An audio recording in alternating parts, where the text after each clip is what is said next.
ત્યારે ધારાસભ્ય બન્યા પછી ગાંધીનગરના ગૃહમાં અમે બેસીએ, સચિવાલયમાં જઈએ કે કોઈ પણ મિટિંગોમાં બેસીએ છીએ. અમારો અનુભવ ટૂંકો છે, પણ જે પ્રકારે અમે જોયું છે કે આજે ગુજરાતના અંબાજીથી ઉમરગામનો આદિવાસી વિસ્તાર હોય, આજે છત્તીસગઢ હોય, ઝારખંડ હોય, ઓરિસ્સા હોય, મિઝોરમ હોય, ત્રિપુરા હોય, મેઘાલય હોય કે મણિપુર હોય, બધે જ જગ્યાએ આજે આદિવાસી સંઘર્ષ કરે છે. મણિપુરમાં જે લડાઈ ચાલે છે, ત્યાં મણિપુરમાં જે લડાઈ ચાલે છે એ બી આ જમીનોની જ છે. આપણા જળ, જંગલ, જમીનોની જ લડાઈ ચાલે છે.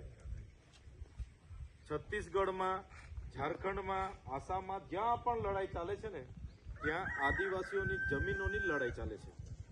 હમણાં રોજના સમાચારોમાં આવે છે કે ફલાણા નક્સલીને ઠાર કરી દેવામાં આવ્યા, આ કરી દીધું, તે કરી દીધું. એ નક્સલી કોણ છે? એ નક્સલી કોણે પેદા કર્યા? તો આ સામંતશાહી સરકારે પેદા કર્યા છે. એમને મજબૂર કર્યા છે, કેમ કે એ લોકો જંગલોમાં રહેવાવાળા લોકો છે, આદિવાસી લોકો છે.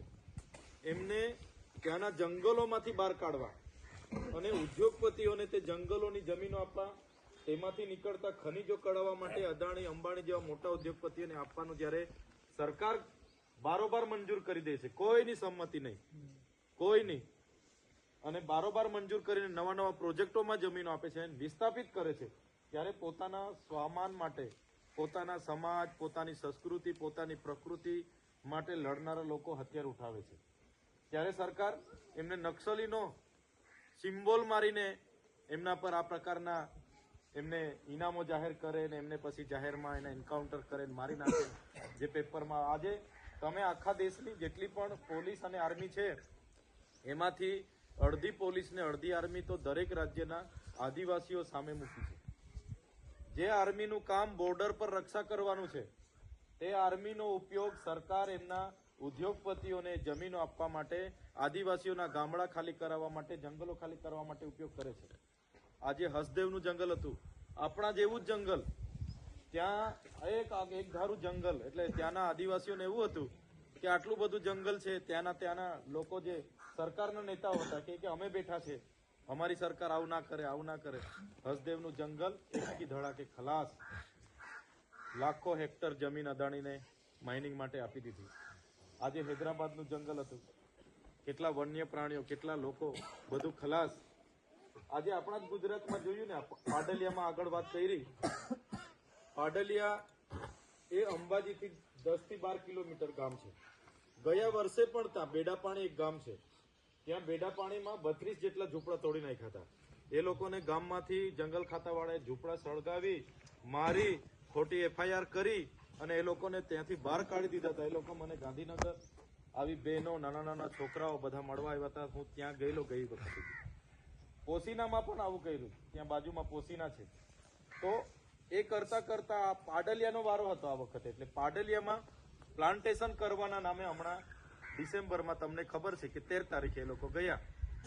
સવારે 13 તારીખે 10 વાગે વનકર્મીઓ ત્યાં આખી પોલીસની પૂરી એસ્કોર્ટ લઈને ગયા, પૂર્વ પ્લાનિંગ સાથે. કેમ કે પોલીસ બધી હેલ્મેટ પહેરીને, દંડા લઈને, ફલાણું લઈને, ટીયર ગેસના સામાન લઈને ત્યાં ગયા. આપણા આદિવાસી સમાજના લોકો, આવા આગેવાનો બેઠા હતા, શાંતિથી કહેતા હતા કે સાહેબ, અહીંયા અમારી પેઢી દર પેઢીથી આ ગામ છે, અમારા રાજ્યથી નથી, ને આ જમીન અમને સનતોમાં મળેલી છે. વન અધિકાર અધિનિયમ 2006 અંતર્ગત બી મળી છે, અને 1998ના અધિનિયમ મુજબ બી એ લોકો, 1980નો અધિનિયમ પહેલા બન્યો, એ અધિનિયમ મુજબ બી એ લોકો પર પુરાવા છે. ત્યારે પણ થોડાક લોકોને ત્યાં જમીનો મળી છે. છતાં જે કૂવામાંથી પાણી પીતા હતા, એ કૂવો બંધ કરી દીધો, એને પુરાણ કરી દીધું. એ કૂવામાં જે બેન હતા, એ બેનના પતિ પણ એ કૂવો ખોદતા ખોદતા એક્સપાયર થઈ ગયેલા. ત્યારે પ્લાન્ટેશનના નામે બેનનું ઘર તોડી નાખ્યું, બીજા ઘરોની ચાલુઆત કરી હતી. અને તેમાં આપણા આગેવાનો બોલવા ગયા, એમને પકડીને બળજબરીપૂર્વક પોલીસ લઈ જતી હતી, અને એને છોડાવવા માટે કેટલાક લોકો ગામવાળા આગળ પડ્યા. એટલે પછી દોડી દોડીને લાઠીચાર્જ કર્યો. પૂર્વ તૈયારી હાથે એટલી પોલીસ આવેલી, લાઠીચાર્જ ચાલુ કર્યો. પછી તમે વિચાર કરો, લાઠીચાર્જ ક્યારે પરવાનગી મળે કે ભાઈ કોઈ સરકારી પ્રોપર્ટીને, કલેક્ટરની કચેરી હોય, SP ની કચેરી હોય, એમને કોઈ નુકસાન, એમને ભીતિ સેવાય કે ભાઈ આ સરકારી કચેરીને દફતરોને નુકસાન કરશે ત્યારે લાઠીચાર્જનું પરવાનગી મળે છે. જંગલમાં તો એવી શું નુકસાની હશે કે જંગલમાં લાઠીચાર્જ કરવો પડ્યો લોકોને. પછી 27 જેટલા તો ટીયર ગેસના સેલ છોડ્યા. એટલે આપણા લોકો તો પેલા ચોફેર ડુંગરા હતા એટલે અફરાતફરીમાં દોડા દોડીમાં બહેનો ભાઈઓ આમ દોડે તેમ દોડે એમ કરતા કરતા 50 રાઉન્ડ ફાયરિંગ કર્યું એ લોકોએ. એ તો સદનસીબી આપણા લોકોને ગોળી કોઈને વાગી નહીં, 50 રાઉન્ડનું ફાયરિંગ કર્યું હતું. જીવતા અમે ગયા ત્યારે જીવતા કારતૂસ ત્યાંથી બધા મળેલા. તો આટલો બધો પાવર એ જંગલ ખાતાને કોણ આપે? તો એમના ઉદ્યોગપતિના નેતાઓ, ઉદ્યોગપતિના લોકો નેતાઓને આગળ કરે, નેતાઓ આવા ડીસીએફને એસપીને દબાણ કરે અને પછી આ જમીનો ખાલી કરાવે છે. એટલે ગઈકાલે અમે નાના પુંડા હતા, નાના પુંડાના લોકોને સનતો મળી છે તો બી ત્યાં કંપની મંજૂર કરી દીધી છે.